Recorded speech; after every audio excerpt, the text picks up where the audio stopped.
certo. Então esses são os ganhadores. Vocês querem agradecer? Querem falar alguma coisa? Paulo. Você quer? Fala. Ai, meu Deus.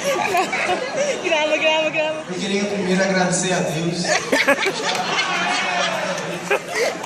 A turma, o pessoal de Janeiro, que chamou a gente pra vir pra cá da UCG.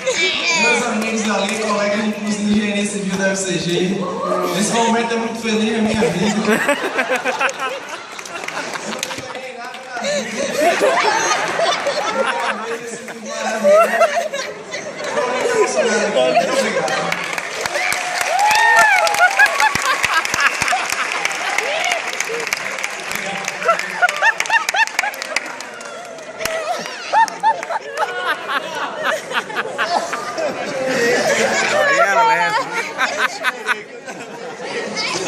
Dê sua entrevista aqui agora, gente.